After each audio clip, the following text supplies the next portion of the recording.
Mohamed Attala, merci de nous recevoir chez vous. C'est la moindre des choses. Ça a été le Maroc, ça a été l'Espagne, ça a été la France, un parcours où vous avez posé votre regard sur les choses, sur le quotidien, sur la vie, et vous l'avez exprimé d'une manière différente avec plusieurs périodes. Comment a été ce chemin? Bon, le chemin a été un peu long et ardu en même temps. Euh, Surtout, bon, vu mon âge, j'avais commencé déjà très jeune. J'avais commencé jeune à l'école de beaux-arts de Tétouan, fondée par Don Mariano Bertucci, qui nous donnait des cours de peinture une fois par semaine. C'était déjà quelque chose, c'est comme on recevait ça de l'archange Bertucci. Et ce génie de la peinture et enseignant en même temps exigeait beaucoup de nous. On était un peu comme des gladiateurs, si vous voulez. On était élevés avec beaucoup de choses. On travaillait avec très peu d'éléments et on essayait de faire le maximum avec ces éléments. Donc, cette exigence m'a servi toute ma vie et travailler avec le peu de choses possibles pour essayer d'exprimer ou de sortir ou de créer, si vous voulez, des choses extraordinaires, à mon avis, pour moi. Voilà donc en quoi ça consistait cette doctrine de base qui m'a transmis mon maître, je peux l'appeler comme ça, Bertucci. Surtout qu'il exigeait plus de nous que ce qu'il exigeait de lui-même. Surtout qu'il fallait qu'on fasse des choses que lui, il faisait, parce qu'il savait qu'il ne fallait pas le faire, comme peindre à partir d'une photo, quelque chose comme ça. Donc, c'était élémentaire, mais c'était basique, très fort. Voilà ce qui m'a servi. Donc vous avez commencé avec lui, et puis vous avez été une étape ici au Maroc, vous avez exposé, vous avez été directeur, inspecteur même de la culture, Oui, si on peut dire, en archéologie. en Bon, mais ça, ce archéologie. sont des incidents qui arrivent Ça, c'est le début du chemin. C'est Ah, un, ah, ah. c'est un intermédiaire. C'était à partir de Tétouan, j'étais à Séville, à l'école Mais avant, une chose, est-ce que quand vous y étiez enfant, vous avez rêvé de la peinture ou c'est venu comme ça? C'est simplement vos parents vous ont amené pour apprendre l'art ou je me vous êtes rappelle, né avec ça? je me rappelle dans l'école, quand j'apprenais à écrire, dans les cours de Coran, hein, on avait une planche. Moi, je m'amusais à dessiner, au lieu d'écrire, à dessiner des têtes de cow-boys avec leurs chapeaux et tout ça. Et je recevais des raclées, évidemment. D'abord, il ne fallait pas dessiner, surtout dessiner des chrétiens avec leurs chapeaux sur la planche de Coran qui recevait le message de Dieu, les paroles de Dieu. Déjà, vous Ça, commenciez à être rebelle. ah ben là, c'était tout. Bon, alors, inutile de vous dire, quand j'allais au WC, excusez-moi, les murs c'était peintes, si on peut dire, dessinées, parce que je rentrais avec mon crayon et dessinais avant de sortir. Bon, ça d'un côté. Un peu plus tard, évidemment, et j'ai eu un maître espagnol, hein, comme c'était le protectorat espagnol, qui m'a aidé beaucoup. Il a vu que la seule chose qui m'intéressait, La peinture. c'était la peinture, le dessin. Donc, elle me donnait du matériel pour pouvoir dessiner. Chez moi, ils ont été très tolérants. Ils m'ont toujours laissé dessiner, faire ce que je voulais. Bon, ça m'a aidé. Évidemment, quand j'ai voulu faire les beaux-arts, et ils m'ont dit, c'est ton choix, tu sais ce que tu fais, mais ça serait mieux si tu étais médecin ou ingénieur. Ingénieur, à l'époque, ingénieur, c'était quelque chose. Je disais, je ferais les deux. Donc, Et comme je suivais mes études en espagnol au Maroc, à Tétouan, pour avoir le bac, etc., ils étaient tranquilles, ils me laissaient aller à l'école des Beaux-Arts. À l'école des Beaux-Arts à Tétouan, on n'allait que l'après-midi. Donc j'avais arrangé avec mes études de pouvoir aller. Donc tout ça, ça m'a aidé. Il y avait une complaisance des enseignants et de ma famille. Mon, Jusqu'au jour qu'il fallait absolument se révéler parce qu'il y a eu l'indépendance et tous mes Oui, parce copains. que vous avez vécu l'explosion, on Ah peut ben dire, oui, du bien sûr, Maroc oui, libre, d'une bien une sûr. nouvelle nation qui Voilà, naissait. qui naissait. Tous mes copains ils sont allés à Tolède pour devenir des officiers de l'armée et tout ça. Et moi, non. Ma famille commençait à s'énerver. Donc, je suis parti à Séville. Voilà. Alors, à Séville, c'était très bien. On apprenait, mais le climat, une fois, par exemple, j'ai failli être lynché parce que je portais une chemise rouge. Ah, j'étais un communiste, j'étais peigné comme ça. Un communiste et un homosexuel en même temps, et un arabe musulman. Hein, On vous disait de tout. C'était la pire chose qui pouvait m'arriver. Bon, dans ce climat de Franklin, c'était en 57. J'avais un copain qui était parti à Rome et qui m'a dit le mieux c'est que tu viens ici parce qu'ici on C'est vient plus par libre. exemple maintenant il y a une exposition de Jackson Pollock etc. Des choses inconcevables en Espagne à l'époque. Directement de Séville à Rome. À Rome. Des villes Ouais. Ah importantes. ben oui, bien sûr. Donc c'était pour moi c'était la grande révolution chez moi, et esthétique et tout était de l'art. Je pouvais m'exprimer comme je voulais. Personne ne pouvait me dire, me limiter ou m'habiller comme je veux, me coiffer à la romaine comme je Voilà. faisais. Voilà. Ça, c'est une période. Après, j'ai eu des petits problèmes. Je suis rentré. Mais cette période, Ouais. on voit que tous les artistes sont tracassés sur l'existence, etc. Vous avez vécu une période de liberté, de peinture, de vivre heureuse, même dans votre vie personnelle, même pas dans la peinture, comment vous viviez Eh ça? ben, pour moi, une vie heureuse, je l'ai vécue toujours des moments que je prenais un crayon.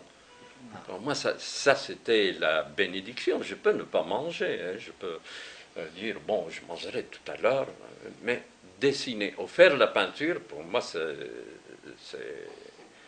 C'était ça une le forme plus. de nourriture, de vie, Ben, d'existence. absolument, Voilà. c'est une question, c'est comme la respiration, c'est l'oxygène, c'est ça. Sinon, c'est pas possible.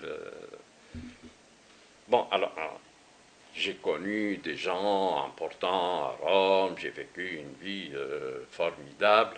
Bon, j'ai fait une rupture, je suis rentré au Maroc, il fallait gagner un peu d'argent quand même pour pouvoir faire de la peinture. Avec la peinture que je faisais à l'époque, il n'y avait pas d'abord de galerie privée au Maroc, il y avait deux à Rabat, Belles Images et Venice Cadre à Casablanca, et c'est tout. Et alors personne ne pouvait comprendre la peinture que je faisais.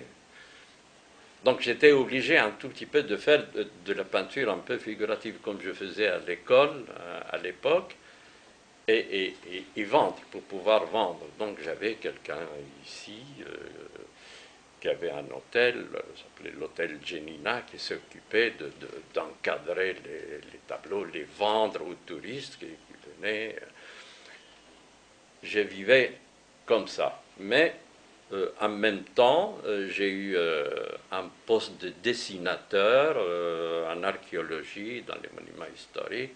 Je commençais à dessiner, je commençais à m'intéresser à l'archéologie, évidemment.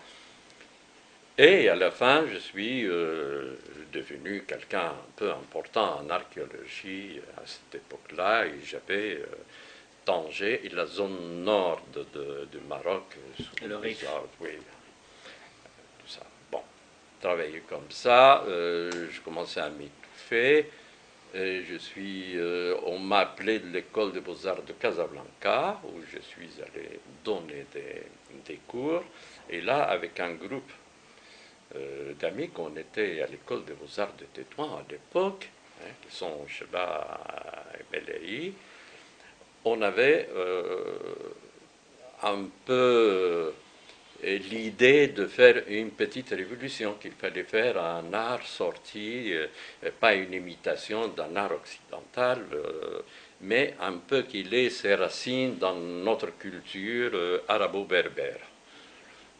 Bien, à cette réflexion, qu'est-ce qu'il fallait faire? Il fallait faire un coup d'éclat, donc on a cogité et on a inventé qu'il fallait exposer un plein de rue, et le mieux, bon, c'était Place Jemal Fna. À cette époque, ça tombait juste à l'époque où le ministère de la Culture marocaine, et le ministre était Mohamed El Fassi, très vénéré par tout le monde, organisait un salon qui s'appelait Salon d'automne à Marrakech, où il y avait plein de peintres, vous savez, des peintres qu'on peut trouver dans oui, officiels, et surtout plein de peintres qu'on peut trouver dans n'importe quelle galerie commerciale maintenant. Et nous, on était contre ça, on a fait un manifeste, on lui a présenté. On a eu de succès, beaucoup de contacts avec le peuple, parce que les gens... votre salle d'exposition, c'était la place. Voilà, c'était la place. Donc public. chaque jour, on avait des débats, des explications avec les gens. C'était une très bonne expérience. Malheureusement, il n'a pas continué, il a été cassé par le système. Par le système en place. Bon, certains... Pas à cause de ça, certains ont été en prison comme Sheba, certains se sont pliés comme Belkaya et Belhi, d'autres sont exilés comme moi, par exemple. Volontairement? Vous avez décidé de partir. Moitié-moitié, on ne peut jamais faire quelque chose complètement, oui. On vous a invité discrètement? Oui, à ne pas revenir. Je suis parti en vacances et on m'a coupé les vivres, même l'argent dans la banque, ils l'ont retiré. Bon. Je me suis retrouvé comme ça à Paris, il fallait travailler. Et heureusement que ça m'est arrivé, c'est la chose la plus formidable qui m'est arrivée dans ma vie. J'ai pu faire tout ce que je voulais faire.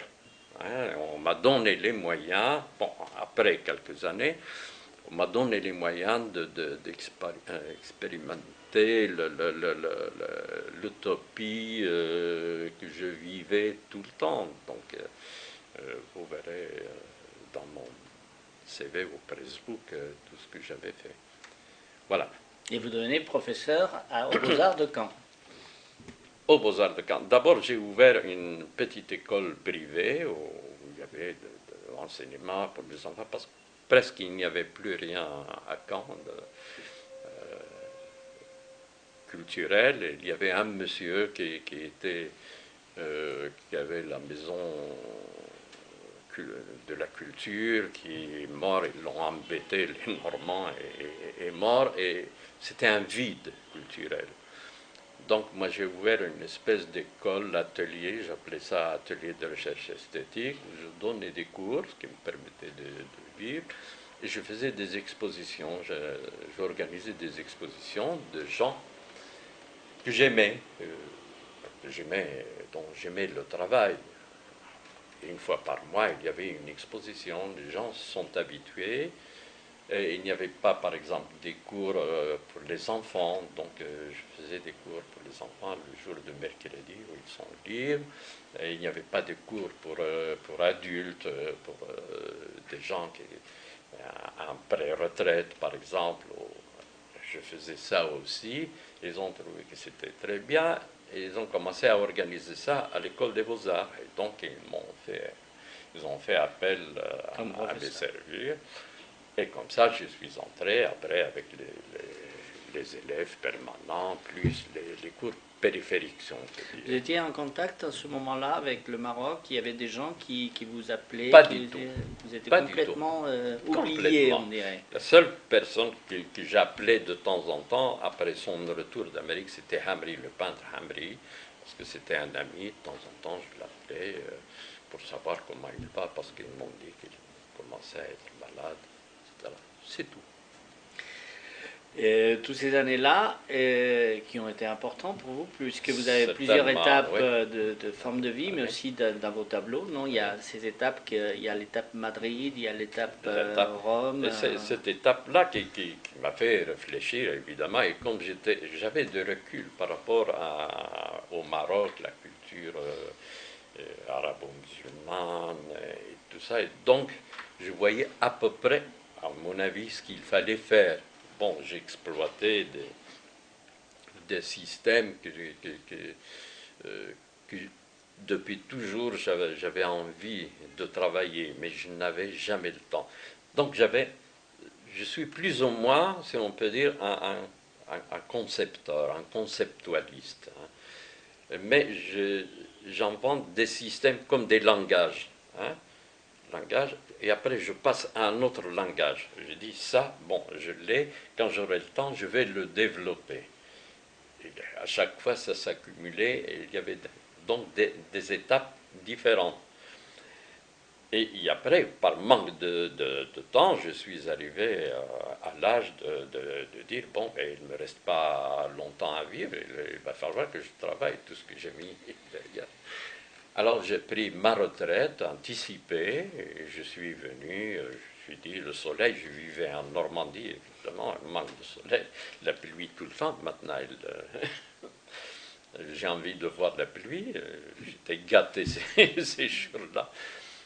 Et je suis venu à Marrakech, plein soleil, j'ai commencé à travailler, je commence à développer ce que j'avais conçu à cette époque-là et que je ne pouvais pas réaliser par manque de temps.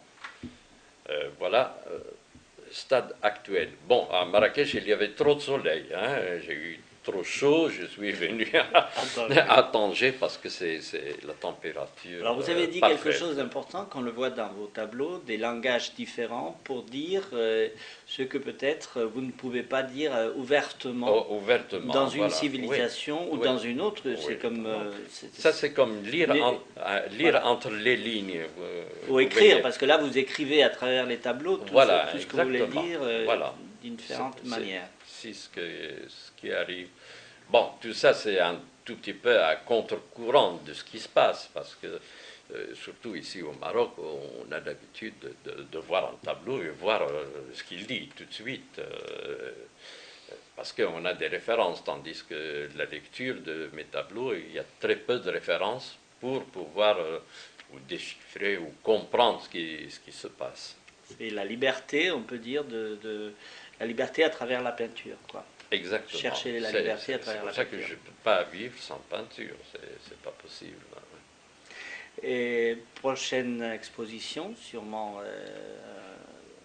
Pour le moment, j'attends depuis, ça va faire plus de 6 mois, qu'on me donne une date pour une exposition à Babroua. Babroua, j'ai exposé en 72, juste 3 mois avant que je parte du Maroc. Donc, ça serait bien que j'expose maintenant que je suis retourné. Quel est votre Ça serait la regard porte.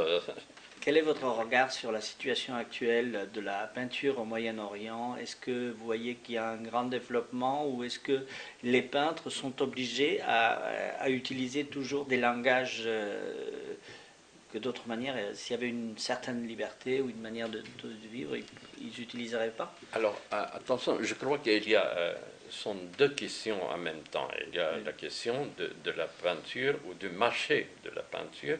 Il y a une question de l'expression du peintre. L'expression du peintre est exactement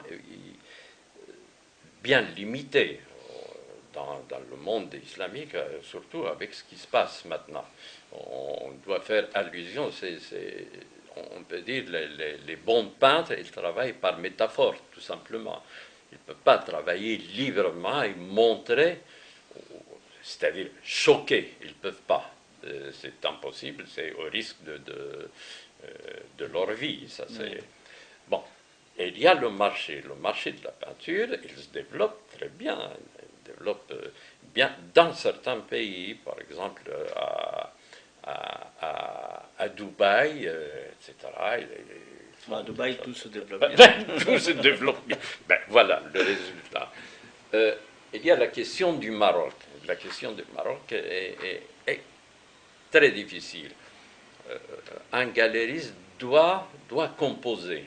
Et il doit vivre, il doit maintenir sa galerie, il doit gagner de l'argent. Donc, il y a des collectionneurs et leur choix est bien limité. Hein. Ils ne vont pas jusqu'à l'investissement risqué, ça n'existe pas. Ils achètent des choses qui sont déjà référencées, bien stables. Bon, un galeriste doit vivre de ça. De temps en temps, et il doit risquer, il doit pousser un poulain à jouer jusqu'à qu'il arrive. Mais ça, c'est très timide. Aucun galeriste ne choque, ne fait l'art pour l'art. C'est pas possible. Comment vous voyez les nouvelles générations de peintres marocains? Où? Au Maroc? Non, parce qu'il y a une différence. Il y a ici le nord, et peut-être maintenant c'est devenu comme la Galles. Il y a cette histoire de l'école des beaux-arts de Tétouan. Hein, anachroniques sont des enfants qui sortent et qui doivent vivre de cette peinture. Donc il n'y a pas d'expérimentation, il n'y a pas de répudiation de ce qu'ils ont appris. Nous, de notre époque, il fallait qu'on apprenne. On respecte les professeurs, mais il fallait tout de suite le tuer.